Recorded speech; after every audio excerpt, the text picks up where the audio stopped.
오늘 말씀의 제목은 애통하는 마음을 잃어버린 자에게입니다. 애통하는 마음을 잃어버린 자에게.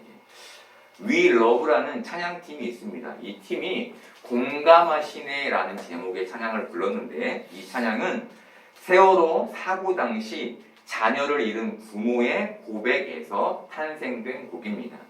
이 찬양의 가사는 깊은 아픔 속에 있는 이들의 마음을 하나님께서 공감하신다라는 내용을 담고 있습니다. 이 찬양의 가사를 제가 읽어드리겠습니다.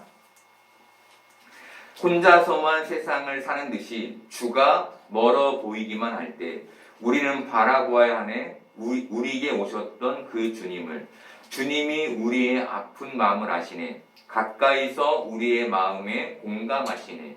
우리 가운데 찾아오셨던 그 주님이 우리의 모든 상황에 공감하시네. 여러분, 우리는 하나님이 우리와 함께 하신다는 사실을 충분히 잘 압니다.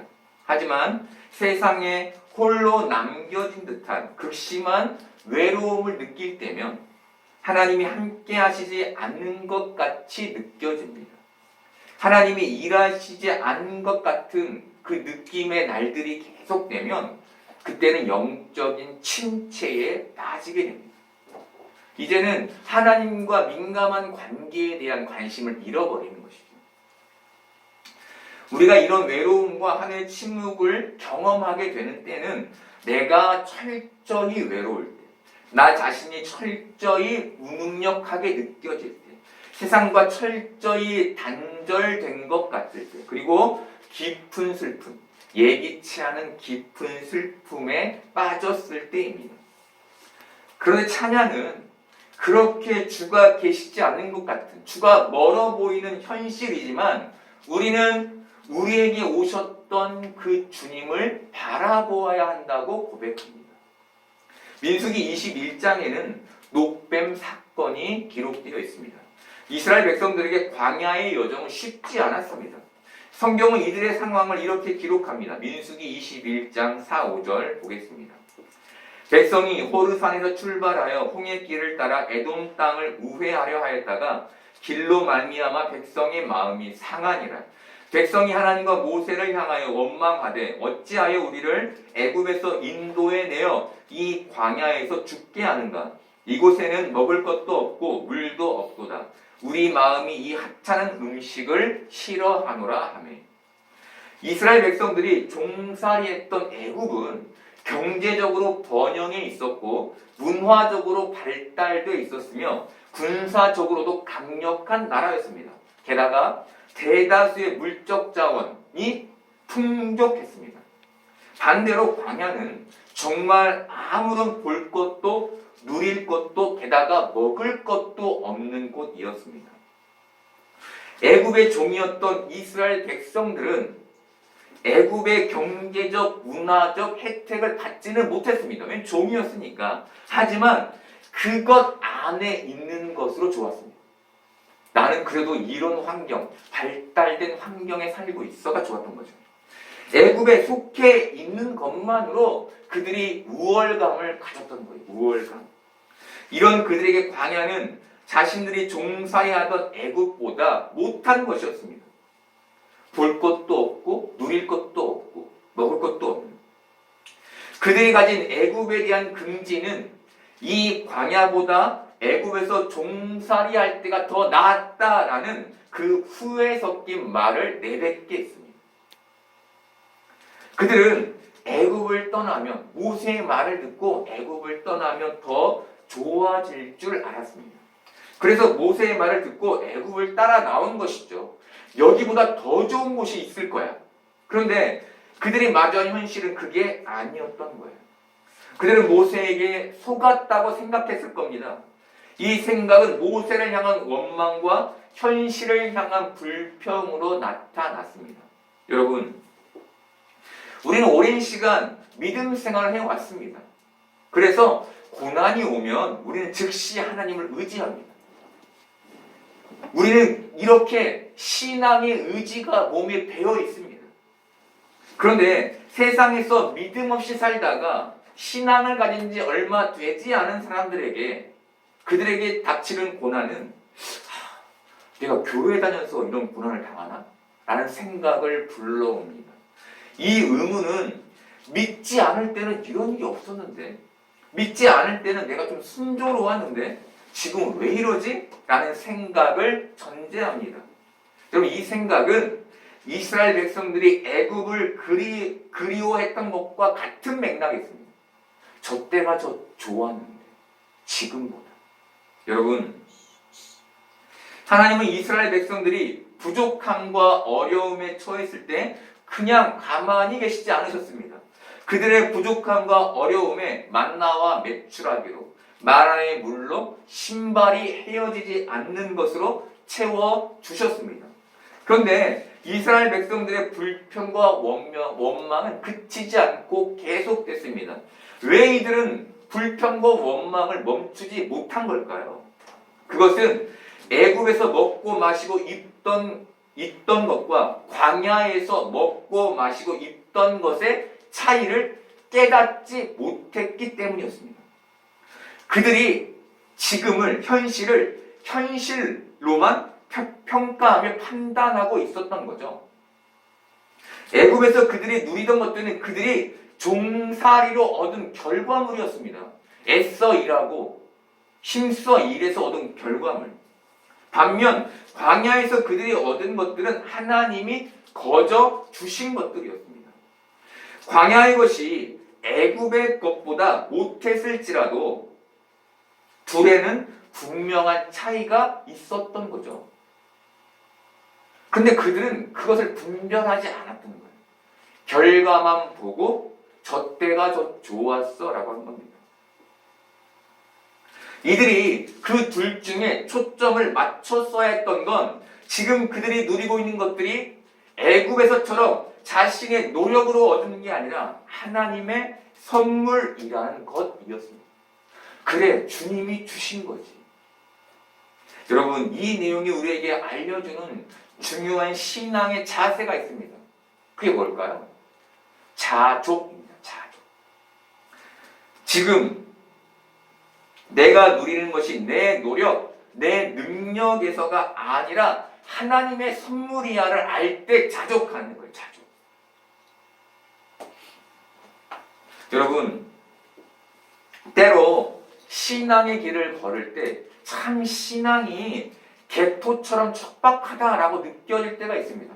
와, 진짜 개토와 같다. 이런 느낌은 틀린 느낌이 아닙니다. 왜냐하면 우리는 이스라엘 백성들처럼 광야로 이끌림을 받은 사람들이기 때문입니다.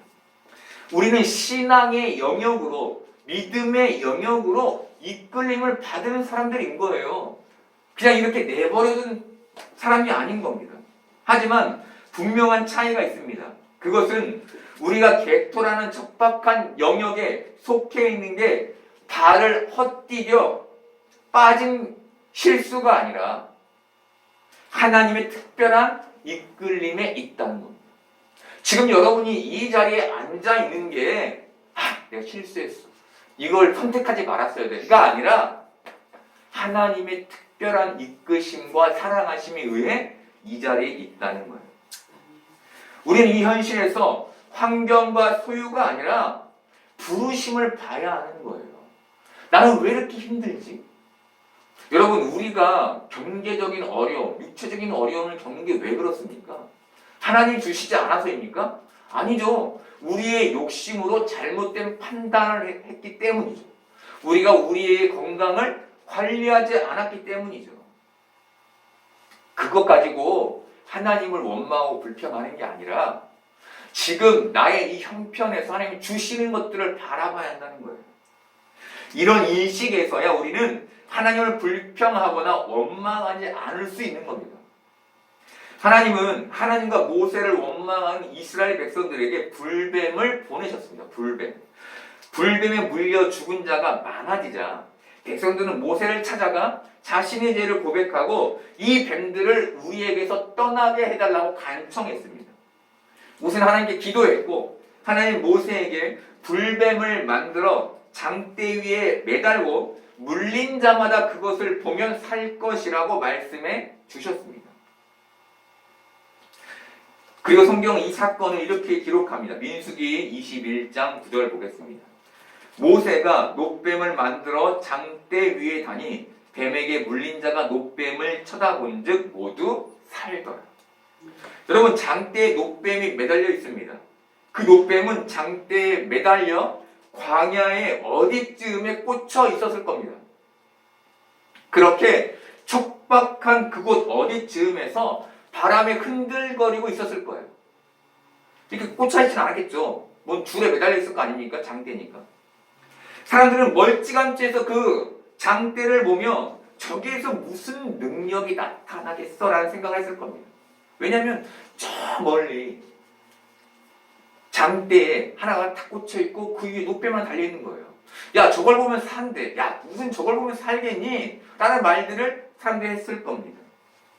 그렇게 사람들은 그 장대에 달린 놋뱀을 초라하게 봤을 거예요. 아무것도 아닌 거예요. 그래서 애굽에서부터 광야에서까지 하나님의 기적을 경험한 이스라엘 백성들이었지만 놋뱀을 보면 살게 될 것이라는 말을 믿지 못했을 겁니다. 여러분, 우리를 한번 보세요. 우리도 뭔가 능력이 없는 것이면 못 믿잖아요. 뭔가 든든하고 힘이 있고 가진 게 있어야 믿음이 가잖아요. 똑같은 겁니다. 그런데 이 아무것도 아닌 놋뱀에게 나아가 그것을 바라본 자들은 모두 살았습니다. 여러분, 예수님도 십자가에 매달려 계셨죠. 사람들은 십자가에 매달려 죽어가는 예수님을 보며 저게 무슨 메시아야 라는 생각을 했을 겁니다. 그리고 저에게서 아무런 능력도 기대하지 않았을 겁니다. 그러니 사람들이 네가 메시아라면 내려와 봐라 라고 했겠죠. 그는 단지 십자가에 매달린 초라한 죄인일 뿐이었습니다. 그런데 그 십자가의 예수님을 바라본 모든 자들은 구원을 받았습니다. 여러분, 어떤 사람들이 장대, 저 광야 멀리 있는 그 장대에 매달린 놋뱀을 봤을까요? 가족 중 불뱀에 물려 죽은 사람이 있는 가족. 그렇겠죠? 그렇게 그 마음에 가족의 죽음에 대한 애통함이 있는 사람들이 거기를 가서 봤을 거예요. 그렇다면 어떤 사람들이 예수님을 바라볼까요? 마찬가지로 애통함이 있는 사람입니다. 주가 멀리 계신 것 같이 느껴지는 그 척박한 현실 속에서도 애통함을 잃지 않는 사람만 주님을 바라보게 되는 거예요. 여러분, 애통함이 있으면 애통을 사라지게 해줄 존재를 찾아 바라보게 됩니다. 하지만 애통함이 없으면 소위 살만하면 굳이 애통을 사라지게 해줄 존재를 바라볼 필요를 못 느끼죠. 그들에게는 그저 저게 애통을 사라지게 해줄 존재야 라는 정도의 정보만 있으면 됩니다. 그 정보여도 자신은 충분히 살아갈 만하거든요. 예수님이 십자가에 달리셨을 때 그 곁에는 예수님을 따르던 여인들과 요한복음을 쓴 요한이 곁에 있었습니다. 이들은 베드로처럼 무서워 달아나지 않았습니다. 이들은 십자가의 예수님 곁을 지켰습니다. 여러분, 이들은 어떻게 십자가에서 죽으시는 그 예수님 곁을 지킬 수 있었을까요? 그들이 예수님의 능력을 기대했다면 그들은 그 초라하게 죽어가는 예수님 곁을 지키지 못했을 겁니다. 왜? 능력이 없으니까. 저 사람 때문에 나도 죽을 수 있으니까. 여러분, 그들이 예수님 곁을 지킬 수 있었던 건 그들이 예수님을 사랑했기 때문이었습니다. 다르게 말해 사랑하는 예수님이, 자신들이 사랑하는 예수님이 죽는 것이 애통했던 거예요. 그래서 그 십자가 아래에서 죽어가는 예수님을 바라본 겁니다. 여러분, 불평과 원망은 땅을 바라봐서 생기는 것이죠. 하지만 애통은 예수님을 바라보게 합니다. 애통. 우리에게는 수많은 문제들이 일어납니다. 우리는 세상에서 이 문제들을 스스로 해결해가는 방법들을 배워가요. 아이들이 어른이 돼가고 사회생활을 해가며 그렇게 하나씩 하나씩 이 문제들을 해결하는 방법들을 배워가는 것이죠. 이렇게 세상에서 세상을 살아가는 방법들을 체득하게 됩니다. 이런 방법의 체득은 우리에게 아주 중요하죠. 왜 세상을 살아가야 하니까. 문제는 이 체득이 우리의 마음을 예수님과 멀어지게 한다는 거예요. 멀어지게. 스스로 문제를 해결해 가다 보면 자신도 모르는 사이에 예수님을 의지하는 마음을 점점 잃게 된다는 겁니다. 왜? 스스로 할 수 있으니까 굳이 누군가를 의지할 필요가 없잖아요. 여러분, 세상에서는 자식들이 성장하여 독립하는 게 큰 뭡니까? 큰 기쁨입니다. 아, 우리 아들이 이렇게 했어, 이렇게 했어. 하지만 여기 신앙은 다르죠. 신앙은 혼자 독립해 있다가 예수님 곁으로, 하나님 곁으로 와서 그분을 의지하는 게 성숙하고 기쁜 겁니다. 여러분, 예수님을 의지하는 마음이 생기면 예수님을 바라보지 않아도 의지하지 않아도 세상은 사라지는구나를 거부감 없이 불편함 없이 함께 체득하게 됩니다.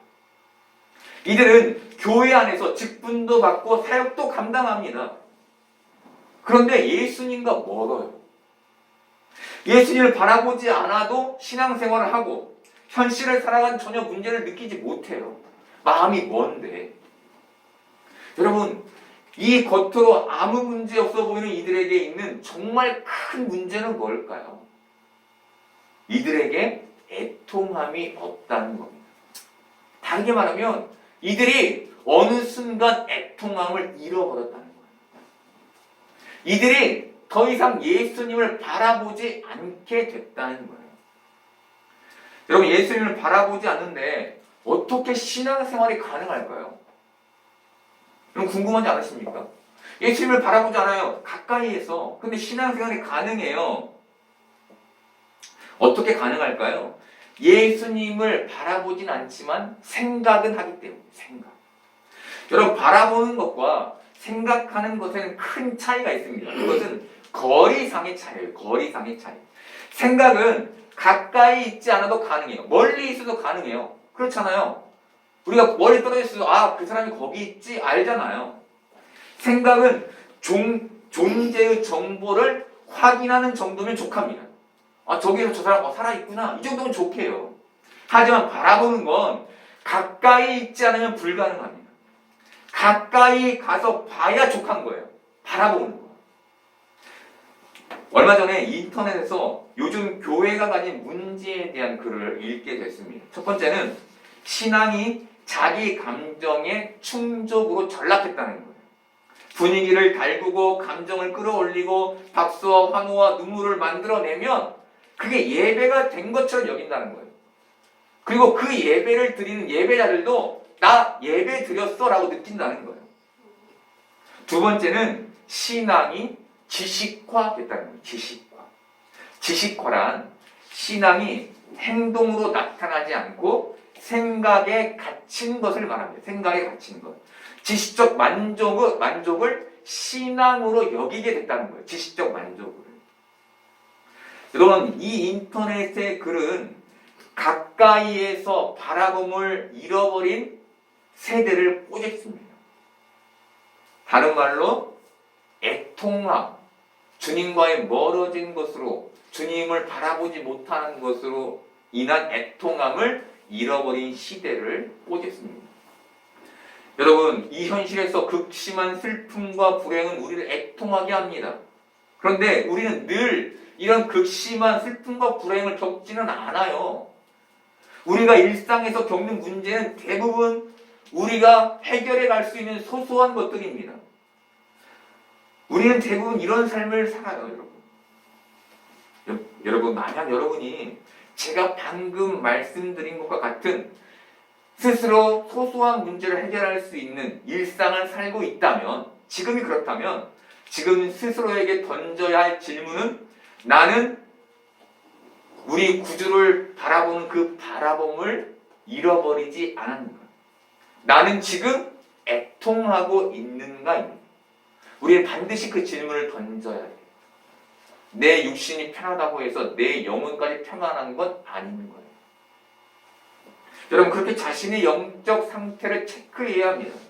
그렇지 않으면 예수님을 가까이에서 바라보는 자가 아닌 멀리서 생각만 하는 자로 평생을 살게 돼요. 신앙으로, 그 질문으로 나를 점검하지 않습니다. 여러분, 저는 여러분의 삶에 극심한 슬픔과 불행이 닥치지 않기를 바랍니다. 그것으로 애통하지 않기를 바랍니다. 대신 예수님을 바라보고 있지 않고 생각만 하는 모습이라면 그 자신의 모습에 애통하기를 바랍니다. 더 이상 그렇게 예수님과 멀어진 관계로 여러분을 내버려 두지 않기를 바랍니다. 주님 바라보지 않고도 이 세상을 잘 살고 있는 그 자신의 모습에 애통하는 여러분 되기를 좀 바랍니다. 찰스 스펄전이라는 유명한 설교가가 있습니다. 어느 날 스펄전의 부인이 서재에서 울고 있는 스펄전을 보게 됐습니다. 걱정되는 마음이 아내는 스펄전에게 찾아가 무슨 슬픈 일이 있습니까? 라고 물었습니다. 이때 스펄전 목사가 했던 말이 이렇습니다. 내가 십자가를 바라보고 예수님의 고난을 묵상하고 있는데도 내 마음이 전혀 감동되지 않고 눈물 한 방울 나지 않으니 내 마음이 이토록 무디어져 있다는 사실이 너무 슬퍼서 울고 있어. 이 일화는 영적 거장이었던 스펄전 목사가 자신의 영적 무감각, 바로 주님의 사랑에 반응하지 못하는 완악한 심령을 가장 큰 슬픔으로 여겼다. 다른 말로 가장 큰 애통으로 여겼던 일화입니다. 여러분, 예수님과 멀어지면 애통도 사라집니다. 지금 여러분의 삶에 현실적 고난 말고 예수님과 멀어진 것에 대한 애통이 없다면 지금 여러분은 예수님과 멀어져 있는 겁니다. 주석서에는 애통함에 대해 이렇게 주석합니다. 그대로 읽어드리겠습니다. 애통은 영적인 측면의 애통을 말하는 것으로 인간과 하나님 사이를 갈라놓은 불의에 대한, 앞서 말한 하나님을 바라보지 않고 생각하는 것, 그렇게 멀어지는 걸 얘기해요. 불의는 뭡니까? 여러분, 죄죠? 죄는 하나님과 멀어지게 하잖아요. 그렇죠? 그 불의에 대한 애통이며 사람들이 자랑하던 그 도덕성과 자기 의에 대한 애통이며 하나님의 뜻을 진지하게 찾고 끝끝내 발견하려는 애통이다. 여러분, 주석서에는 애통하면 이렇게 정의해요. 여러분 주님과 멀어진 그 마음으로 애통해 보신 적이 있으십니까? 주님이 가까이 계시지 않은 것으로 주님 이게 뭡니까? 라며 주님께 무릎 꿇고 슬퍼해 본 적이 있으십니까? 혹시 여러분 예수님과 멀어진 것조차 느끼지 못하는 영적 무감각 속에 살고 있지 않습니까? 예수님은 여러분이 예수님과 멀어진 관계로 애통하기를 원하십니다. 그래서 이 말씀을 해주신 거예요. 여러분, 주님과 마음이 멀어져 있다면 그 마음에 애통하는 게 신앙인 거예요. 마음의 애통을 갖는 게 신앙이라고. 그렇게 예수님을 생각만 하지 않고 바라보는 게 신앙인 겁니다. 여러분, 예수님을 바라보는 신앙을 회복하는 여러분 되기를 바랍니다. 오늘 예수님은 애통하는 자는 복이 있다고 하시며 그가 위로를 받을 것이라고 말씀해 주십니다. 위로의 사전적 의미는 외로움을 덜어주려고 따뜻한 말이나 행동을 베풀어 달래고 감싸다입니다. 따뜻한 말이나 행동은 어떻게 가능해요? 가까이에 있어야 가능하죠. 슬픈 일을 겪은 사람에게 위로는 멀리서 응원해 주는 게 아닙니다. 가까이에서 지켜주는 거예요. 가까이 곁에 있는 게 위로인 거죠. 말씀에서 위로의 헬라어는 파라칼레오입니다. 파라칼레오. 이 단어는 파라, 곁으로와 칼레오, 부르다의 합성어로 직역하면 곁으로 부르다입니다. 곁에 있겠다는 거예요. 무엇을 내포합니까? 가까이를 내포해요. 가까이. 예수님은 우리에게 성령님을 보내주셨죠. 성령님. 성령님의 헬라어는 파라클레토스입니다. 앞서 본 것처럼 파라, 곁으로와 클레토스, 불려온 자의 합성, 불려온 자. 지역하면 성령님은 우리 곁으로 부름받은 분인 거예요. 무엇을 내포합니까? 가까이를 내포해요. 가까이. 성령님은 우리 곁에 계신 우리의 위로자이신 겁니다. 그게 성령님께서 우리에게 하시는 일인 거예요. 그렇다면 예수님이 함께하는 위로의 복은 어떤 걸까요?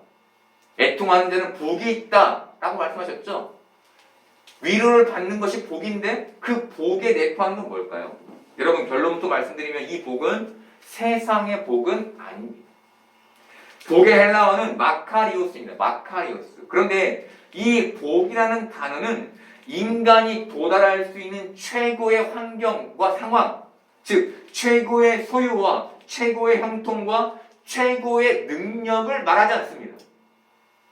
이 단어는 하나님의 상태에 참여함이라는 상태의 정점을 말해요. 다르게 말하면 하나님과 아주 깊이 연결되어 있는 상태, 하나님과 같은 그 환경에 놓이는 상태를 말하는 거예요. 시편 1편 1절에서 시인이 뭐라고 얘기합니까? 복 있는 사람은 악인들의 꾀를 따르지 아니하며 죄인들의 길에 서지 아니하며 오만한 자들의 자리에 앉지 아니하고라고 말하죠. 어떤 사람? 복 있는 사람. 여러분 누군가가 악인의 꾀를 따르지 않고 있고 죄인의 길에 서지 않고 있고 오만한 자의 자리에 앉아있지 않다면 그가 어떤 상태인 겁니까? 하나님과 동행하고 있는 상태. 다른 말로 하나님과 연결된 상태. 다른 말로 하나님과 같은 환경에 놓여 있는 상태인 거예요. 시편 1편 1절은 이것이 바로 복 있는 사람이다. 어떤 사람? 하나님과 동행하는 사람. 이걸 말해주는 겁니다. 토마스 아퀴나스라는 학자는 지복, 이를지의 복복. 복에 이르는 것은 하나님을 대면하여 보는 것이다 라고 말했습니다. 복이란 내가 어떤 것을 소유하는 게 아니라 하나님을 대면하여 보는 것이에요. 여러분 이것은 우리의 신앙에 대단히 중요한 변화점을 시사합니다. 그것은 복을 구하는 신앙이 아닌 복이 되는 신앙입니다. 여러분 우린 지금껏 복을 구했죠. 하나님 이것도 주시고 저것도 주시고. 그런데 이 말씀은 우리에게 복이 되는 신앙을 구하게 한다는 거예요. 복이 되는 신앙. 마태복음 5장 3절에서 예수님은 심령이 가난한 자는 복이 있나니 천국이 그들의 것이니요 라고 말씀해 주셨습니다. 그럼 잘 아시죠? 이 말씀? 이 말씀은 심령이 가난한 자, 자신의 마음, 우리는 다 마음이라는 공간이 있죠. 그렇죠? 이 자신의 마음이라는 공간에 자신의 마음이 아주 작게 있어요. 작게 있을 때 그 빈 공간, 나머지 그 빈 공간을 하나님께서 자신의 본질로 채우시는 자, 바로 그 자가 천국의 복을 얻은 자라는 의미인 거예요. 여러분 이해되십니까? 지금 내 마음에 하나님이 가득하게 계신 것, 이게 천국의 복을 받은 자라는 거예요. 하나님 창세기 12장 2절에서 아브라함에게 내가 너로 큰 민족을 이루고 너에게 복을 주어 너의 이름을 창대하게 하리니 너는 복이 될지라 라고 말씀해 주셨습니다. 하나님은 아브라함에게 복을 주시는 것에서 멈추지 않고 그가 도달해야 할 그 복에 대해 너는 복이 될 거야 라고 말씀해 주신 거예요. 여러분 소유한 게 복이 아니라 내 안에 복이신 하나님과 예수님과 성령님이 크게 자리 잡은 게 복인 거예요. 이렇듯 복은 소유가 아닌 됨인 겁니다. 나는 복인가? 지금 내 안에 하나님이 충만하신가? 이것이 나는 복인가? 라는 질문인 거예요. 여러분 오늘 말씀은 복이 되지 못하는 나에 대한 애통함을 말해주는 겁니다. 예수님이 저 멀리 계시고 하나님이 저 멀리 계셔서 내가 복이 되지 못하는 그 상태에 대한 애통함을 가지라고 예수님이 말씀해 주시는 거예요. 너희가 그 상태를 애통하면 너희가 나를 생각만 하지 않고 바라보며 나의 존재를 네 안에 크게 하면 내가 너의 위로가 되어줄 텐데 그것이 바로 너희가 누려야 할 복이야 라는 것이죠. 여러분, 세상 사람들은 애통하는 사람을 불행한 사람 취급합니다. 불쌍해서 어떡해. 그런데 기독교인들에게 애통은 하나님과 가까워지는 복입니다. 여러분, 예수님과 멀어져 버린 관계에 애통하는 여러분 되기를 바랍니다. 그렇게 예수님을 가까이 바라보며 잃어버린 애통을 찾는 여러분 되기를 바랍니다. 예수님을 바라보며 복을 소유가 아닌 관계, 바로 내 안에서 하나님의 존재의 확장. 오늘도 내가 복이구나.